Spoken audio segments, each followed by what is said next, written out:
حبیب کبریا تم ہو۔ محترم سامعین، السلام علیکم ورحمۃ اللہ وبرکاتہ۔ امید ہے کہ آپ سبھی حضرات خیر و عافیت سے ہوں گے۔ اللہ آپ کو اسی طرح ہمیشہ خوش و خرم رکھے۔ کسی صاحب نے یہ سوال کیا ہے کہ اگر فجر کی جماعت کھڑی ہو جائے تو فجر کی سنتیں کہاں پڑھی جائیں اور فجر کی سنتوں کا کیا حکم ہے؟ مدلل جواب دیجئے۔ تو اس کا جواب سننے سے پہلے آپ حضرات یہ سماعت فرمائیں کہ فجر کی سنتوں کے بارے میں ہمیں کئی طرح کی حدیثیں ملتی ہیں۔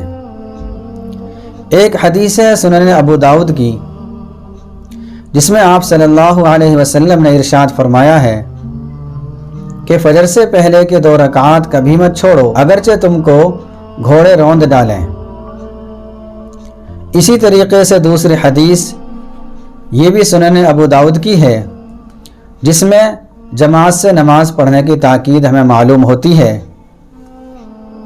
تیسری حدیث جو سنن ترمذی کی ہے، جس میں اللہ کے نبی صلی اللہ علیہ وسلم نے ارشاد فرمایا کہ جب جماعت کھڑی ہو جائے تو اب فرض نماز کے علاوہ کوئی دوسری نماز نہیں۔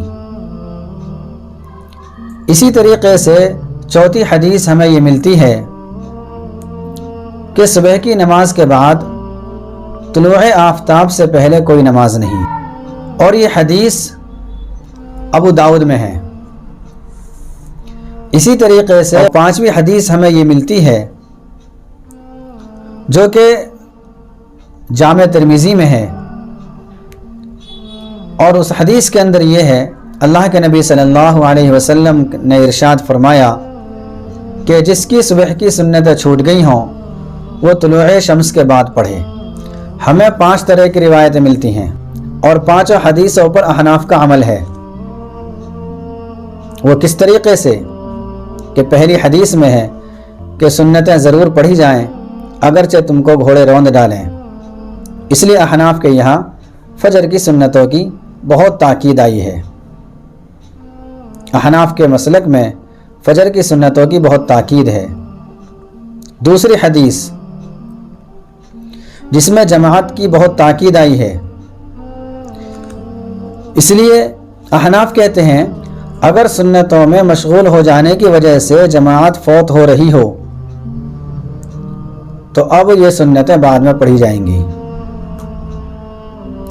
اسی طریقے سے تیسری حدیث یہ بیان کی گئی تھی کہ جب جماعت کھڑی ہو جائے تو اب فرض نماز کے علاوہ کوئی دوسری نماز نہیں۔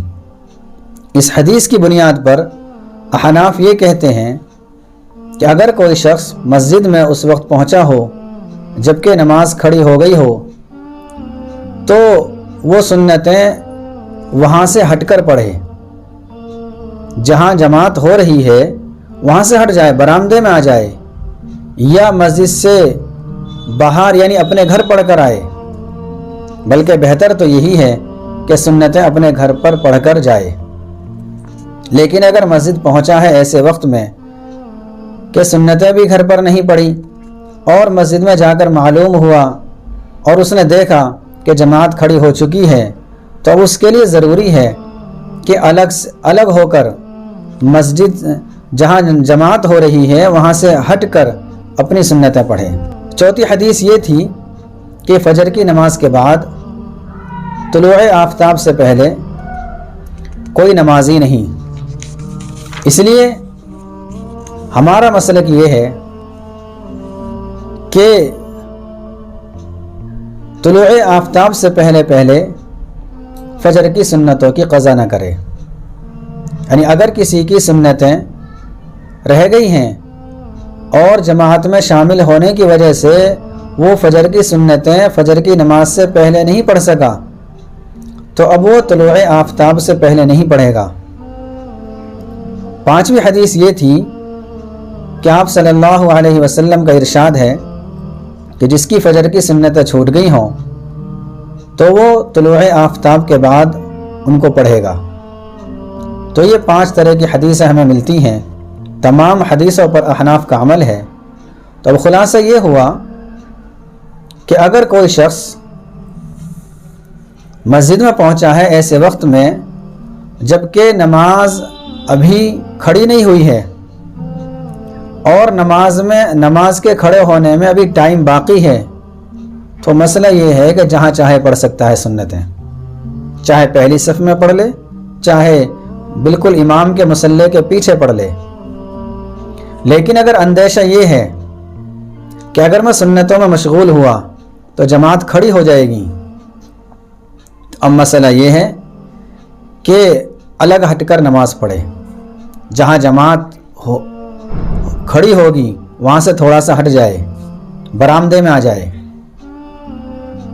اور اگر ایسے وقت میں مسجد پہنچا ہے کہ جماعت کھڑی ہو چکی ہے، تو اب بھی مسئلہ یہ ہے کہ اگر جماعت کے نکل جانے کا اندیشہ نہیں ہے تو اب وہاں سے ہٹ کر اپنی سنتوں میں مشغول ہو جائے اور پھر سنتوں سے فارغ ہو کر جماعت میں شریک ہو جائے۔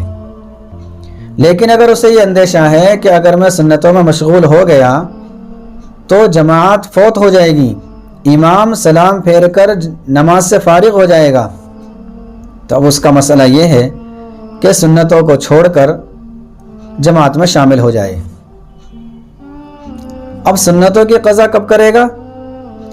تو چونکہ حدیث میں ہی صراحت ہے کہ اگر کسی کی سنتیں فوت ہو جائیں، وہ نماز سے پہلے نہ پڑھ سکا ہو، تو اب اس کے لیے ضروری ہے کہ طلوع آفتاب سے پہلے نہ پڑھ کر طلوع آفتاب کے بعد جب مکروہ وقت گزر جائے اس وقت پڑھیں۔ تو یہ ہے احناف کا مسلک احادیث کے مطابق، کہ تمام احادیث کو سامنے رکھ کر پھر سب پر عمل کرنے کی کوشش کی جاتی ہے۔ یہ احناف کا مسلک ہے، ایسا نہیں کہ ایک حدیث کو لیا اور باقی کو ترک کر دیا۔ اگر مختلف احادیث ہیں تو کوشش یہ ہوتی ہے احناف کی کہ تمام احادیث پر عمل ہو سکے، یا اگر کسی حدیث کو دوسری حدیثوں پر ترجیح ہو رہی ہے تو پھر ترجیح والی حدیث پر عمل کیا جاتا ہے۔ یہ سب احادیث ہیں جو میں نے آپ حضرات کے سامنے بیان کی ہیں۔ اگر کسی کو عربی میں ان کی عبارت دیکھنی ہو اور کتاب کا صفحہ نمبر دیکھنا ہو تو میں ویڈیو کے آخر میں ڈسکرپشن میں دے دوں گا، وہاں جا کر اس کو دیکھ سکتا ہے۔ اور اگر کسی کو کوئی سوال کرنا ہو تو وہ کمنٹ باکس میں تحریر کر دے، انشاءاللہ اس کا جواب ضرور دیا جائے گا۔ السلام علیکم ورحمۃ اللہ وبرکاتہ۔